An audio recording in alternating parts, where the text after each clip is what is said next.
Okay. Is this ready? Is on? Colby, is this on? Yes. Okay. Good evening, ladies and gentlemen. I am Davy Jones from WQEL. We're going to be doing a podcast of this event, and I'll give you details here in just a second of how you can pick up the podcast on the internet. A few things I need to talk about before we get into that and introduce our master of ceremonies. I'd like to introduce a couple of our employees from the radio station. Dane Kennedy is not only the president of the Sports Association here, but he is also the host of the Saturday Night Phone Board with Tim Byrie. And Dane, let's give him a round of applause. He did a great job on Friday night. Our sports director, and he is doing a fantastic job. He's not only doing radio, but he's doing Crawford County now and Marion County now. Dan Messerschmidt, over in the back of the room. And I mentioned we're doing the podcast on the internet. Now, we've got John Kreider here. John is a fantastic engineer. John is an engineer. He is a producer. He produces my show on Friday night during football season. He does a great job. And John is sitting right over here, and he's the one that's going to be controlling the camera and everything tonight. And there's two types of engineering. There's high-tech engineering. There's Davy Jones engineering. That's why we got John Kreider here tonight, because he knows more about it by accident than I do on purpose. All right, let's get started here. John, you ready to go, buddy? Okay. This is I'm going to tell you right now that this will be on Crawford County Now Facebook page. It'll be on WQEL Facebook page and WBCO Facebook page. And the entire event, you can pick and choose what parts you want to see, or the entire event. So I'd like to thank again John Kreider for that help. Ready to go, John? Good evening, everyone. This is Davy Jones from WQEL 92.7 FM and Country Legends 107.5 WBCO with your Crawford County Sports Hall of Fame Induction Ceremonies podcast presented by CrawfordCountyNow.com on the YouTube pages. We are brought to you in part by Steve and Josh Stanek at Attica Lumber, Spring Capital Management, Todd Nye at Nye Builders since 1946, Terry Gribble at your Galleon Community Center YMCA, Joe Klein and the Associates at Galleon Offices of First Federal Bank of Ohio, Adam Weisner at Advanced Fiber Technology, the Kimmerline family, Bucyrus Road Materials since 1939, and Larry Milmeyer and Bob Henderson at the House of Investments Galleon. Ladies and gentlemen, please help me welcome our Master of Ceremonies, Colby Bright.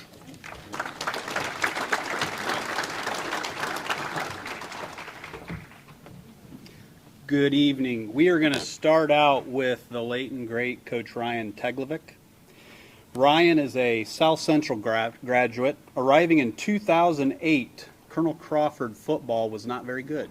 They had 13 straight losing seasons.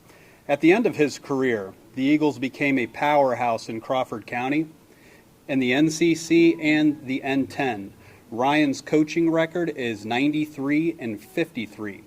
His team accomplished 2 titles, and he was the Division VI Coach of the Year in 2006. He led the Eagles to their first playoff game in 2012, which was also their first playoff game in school history, and their first playoff game at home. He also coached the Eagles to their first playoff win in 2015.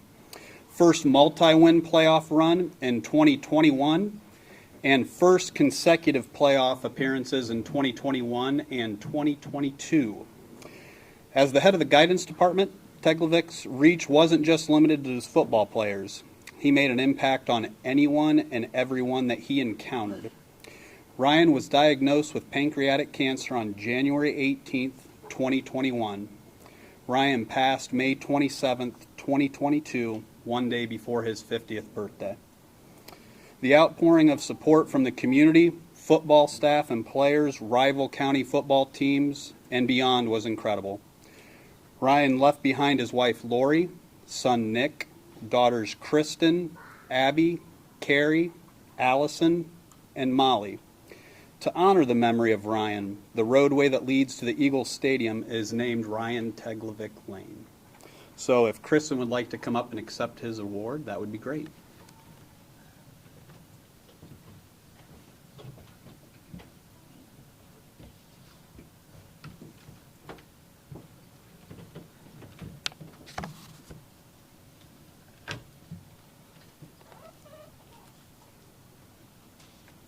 I already know my dad would be frustrated with the fact that I'm using technology instead of a piece of paper to speak tonight. But my name is Kristen TVic, and I am honored to be accepting this award on behalf of my family. Into the mic? Okay. I would like to start off with some thank yous. Thank you to Dane Kennedy and the rest of the Hall of Fame board for all of the thought and attention you put into tonight's event. Thank you to Coach Ty Stevenson from Western Reserve for nominating Dad for this award.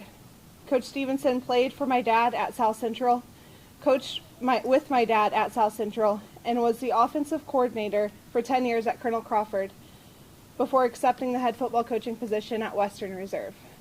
Ty has been so much more than a coworker to my dad and my family. My mom always jokingly called him my dad's football wife because if we heard my dad's car pull in from practice and he didn't come in, we knew that he was on the phone with Ty, rehashing plays and the game plan. My dad loved him deeply, and our family is so grateful for him. Thank you to Brett and Angie DeGray. You've been a part of our lives since Dad started at Colonel Crawford.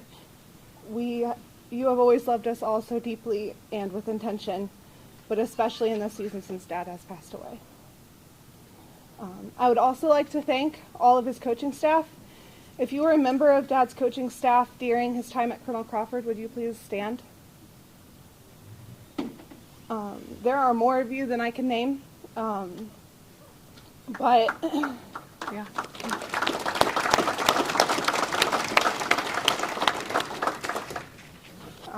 There are more of you than I can name. I don't know if that was important. Just in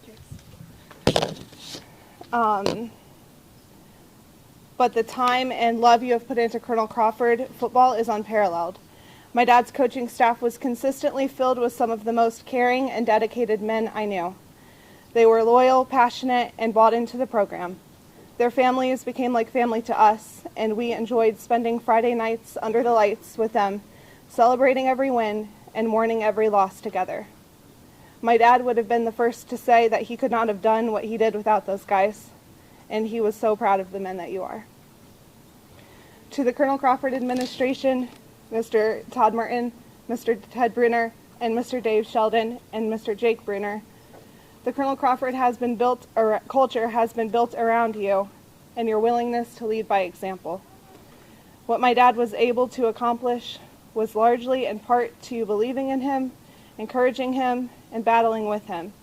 Colonel Crawford is a special place to be. Grandpa Dave, I know that you and Dad and eventually Nick love spending Friday nights together. You always kept the sidelines organized with the water jugs filled, but most importantly, you taught my dad how to be a passionate man that worked hard at everything he did. Grandma Linda, you are the most supportive person I know. You cheered the loudest and never missed a game. You encouraged Dad and loved him in everything that he did. Mom, you're the unsung hero of this whole thing. Dad's most trusted friend, the love of his life, and the glue to our family. During some seasons, you were organizing the schedule of up to 7 fall sports teams, all while ensuring we had a home-cooked meal every night. You taught us to do hard things, and you led us by example. Your kids are forever grateful that you and Dad put your marriage first. Abby, Derek, Carrie, Ben, Allison, Caleb, Nick, Molly, Parker, and my nephew Ryan. There are no other people I would have wanted to endure the past 3 years with. We get to be the living legacies, and doing life with you is a gift. Coach Ryan Teglovic spent 21 years as head coach, 14 of those years at Colonel Crawford. In 2012, he led the first Colonel Crawford team in postseason playoffs in school history.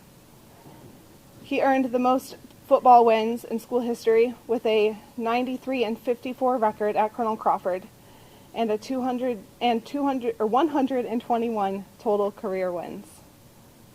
During his time at Colonel Crawford, the team won their first playoff game in school history, hosted the first home playoff game in school history, and won 3 league championships, which is tied with the most league titles in school history. He was the second longest tenured football coach at Colonel Crawford.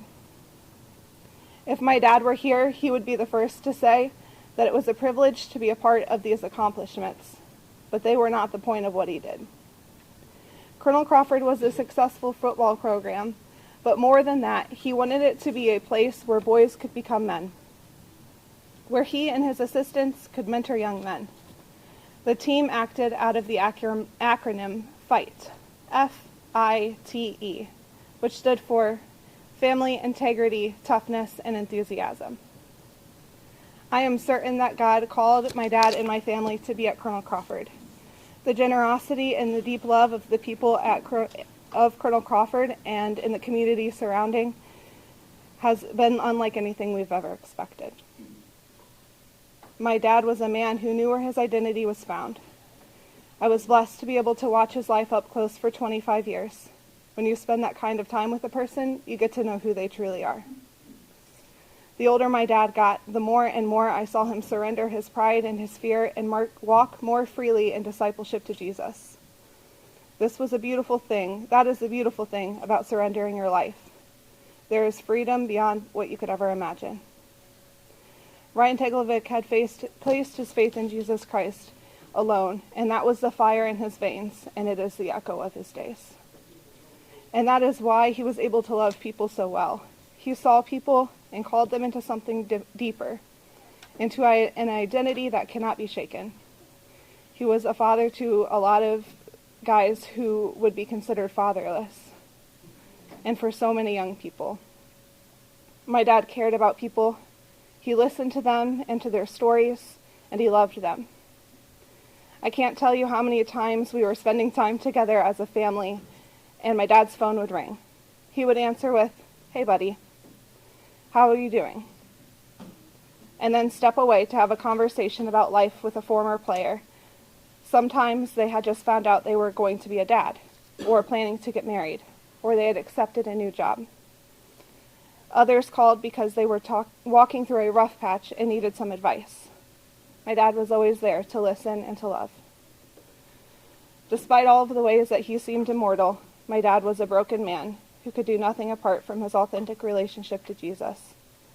In the years since Dad has passed away, I've had many conversations with my mom and my siblings, and we are more convinced than ever that nothing else matters than that. It gives us not only life eternal, but strength for today and freedom for today. I would like to close with a verse that has carried my family through the last couple of years. So we do not lose heart. Though our outer selves are wasting away, our inner selves are being renewed day by day. For this light and momentary affliction is preparing us for an eternal weight of glory beyond all comparison.